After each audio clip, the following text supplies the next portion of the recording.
Hi everyone, welcome to part 4 on the series following the game Pillsbury vs. Lasker, 1895, St. Petersburg. So in the last video we remember that Queen c4 turns out to be a winning move. But instead Lasker played Rook to c7, which is a totally natural looking move too, you have to admit, with the idea of just bringing this rook into the game with decisive force.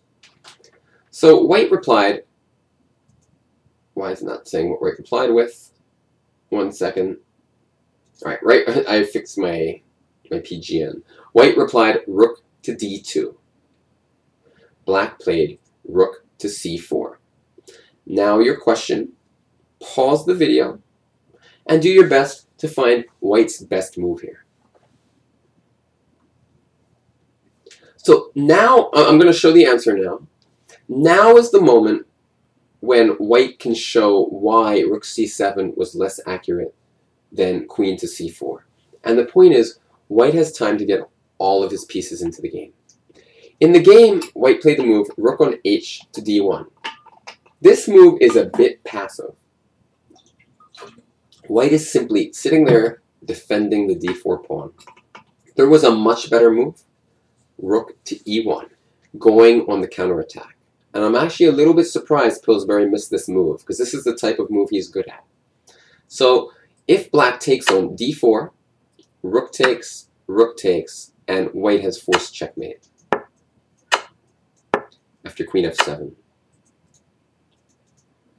If Rook takes d4, again we have a good move, Rook e8, King h7. And by the way, just as a bonus question, figure out what White does here. It's not super obvious. Alright, I'm going to show you now. Queen f5 check. And note, by the way, if Rook takes d4, Bishop takes d4 is check. So Queen to f5 check, g6, and now we have a very cool defensive move, Rook to e7. And this basically just saves the day. Because after Bishop takes e7, Queen f7 check,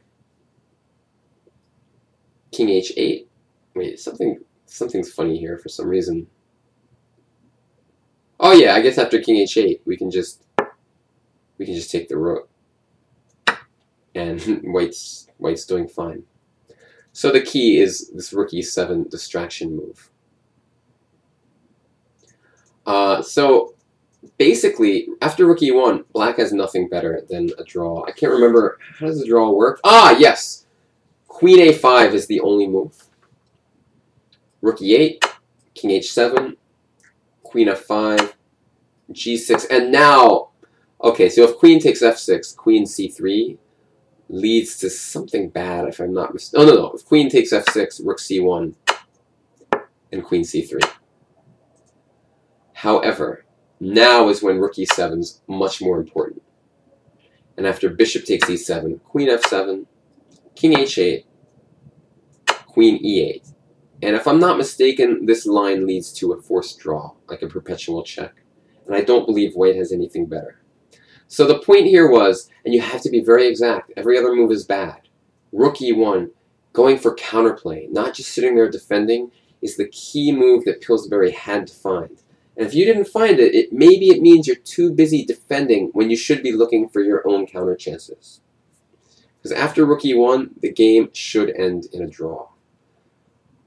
So thanks for watching, and tomorrow we are going to look at what happened after Rook on h to d1.